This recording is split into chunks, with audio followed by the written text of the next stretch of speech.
So there's been a major development happening between Israel and Syria. Israel has bombed key military targets in Syria as a result of their continued oppression of Syrian government-backed associated militias of the Druze community in Sueda, southern part of Syria, where the Druze have some level of local autonomy. And I want to show you what Israel's been doing in response to this, the fact that they're getting involved, to understand why they're getting involved. And we're also seeing that Druze communities in Israel have been trying to get over the border into Syria to help their Druze brethren. Netanyahu has just put out a message strongly discouraging them not to do that, not to breach the border, that Israel is going to get involved. But first of all, let's just see what's happened here. This is a remarkable clip just from moments ago where Israel bombed the military headquarters in Syria. And you've got to understand that there's been clips and images over the last few days and weeks of these militias going into these Druze communities, torturing, killing, mutilating, cutting apart their beards and things like that to humiliate them. It's been utterly sickening. Have a watch of Israel finally responding today to this. قصف جديد يا شباب قصف خطونا بسرعة بسرعة بسرعة بسرعة بسرعة بسرعة إذا استهدافنا من ناحية الأركان بشكل كامل. قصف ثاني. And this is very near the presidential palace. This is a huge development, and Israel's saying we are going to fight back. Now, this is a picture, by the way, of the Druze communities trying to breach the border to help their brethren. But now let's just understand briefly what's going on here to get a bit of background. So Sueda is a Druze majority region in southern Syria that has long resisted central government control. And the Druze community formed local militias and opposed both Assad's regime and the new transitional government. Now, Assad has fled Syria since 2024, and we have a new Sunni-led government backed by Hayat Tahrir al-Sham, who's now in power.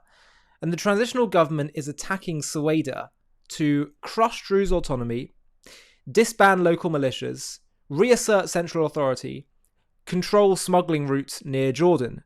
And violence flared after a Bedouin Druze kidnapping incident, triggering a government crackdown. Now, despite announcing a ceasefire, the new regime has resumed shelling and entered Druze neighborhoods. So Israel has now launched airstrikes in Damascus and southern Syria to support or deter further aggression towards the Druze. Now, this is what's going on at the moment, and the question you may ask is, what's motivating Israel? And Israel has several things here, both humanitarian and strategic. So it's also really important to understand how unusual and significant this moment is. First of all, protecting the Druze community. Morally, the Druze are a religious minority in Syria, and they've got close ethnic and familial ties to Druze in Israel, especially in the Golan Heights and northern Israel. And there will no doubt be public pressure from Israel's own Druze citizens, which will push the government to act. And no doubt Israel's going to view the mass killing of Druze in Sueda as a red line.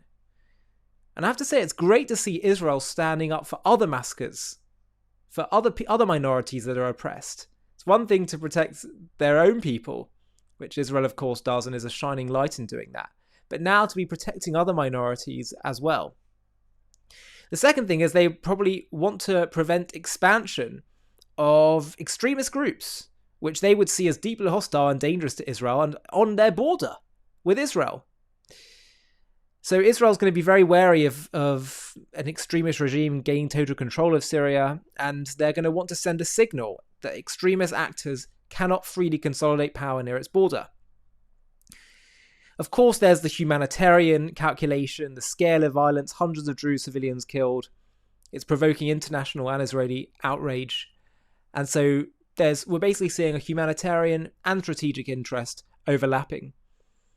And more broadly than that, there's also a regional messaging here, that Israel is asserting its presence in a changing Syria to deter Iran and Hezbollah, who have been active in Syria, to reinforce its image as a defender of minorities, and to influence the new balance of power post-Assad. But be in no doubt at all, this is a bold, bold move from Israel. And what can I say? It's a new Middle East. Now, one thing that I've been banging the drum for a long time about is that if you want to understand the Israeli-Arab conflict, you have to understand that there's been an inversion of cause and effect. People say the cause is Israel does something bad. The effect is Arabs respond, resist. Actually, it's the other way around. Cause is Arab-Islamic hatred, anti-Semitism towards the Jews. The effect is Israel responding to that and defending itself.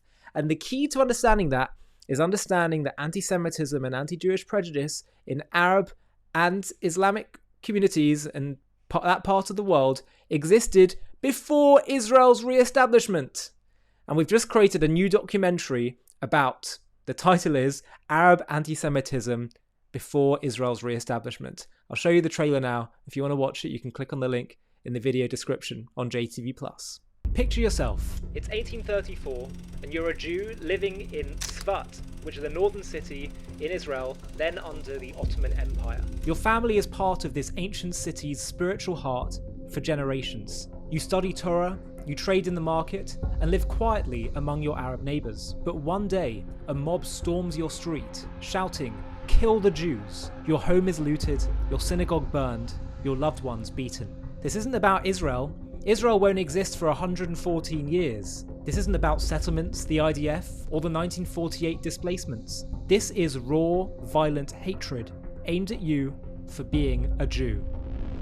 And it's not just in Palestine, it's part of a centuries-old story of anti-Semitism woven into Arab and Islamic history from the dawn of Islam to the streets of Hebron. The claim that this conflict began with Israel's creation, the Nakba, or modern policies, is a farce, a distortion that collapses under history's magnifying glass. Welcome to JTV+. I'm Ollie Annisfeld, and today we're uncovering a history too often buried, the relentless anti-Semitism among Arabs in Palestine before 1948, rooted in a broader Arab and Muslim hostility that began with Islam's inception in the 7th century.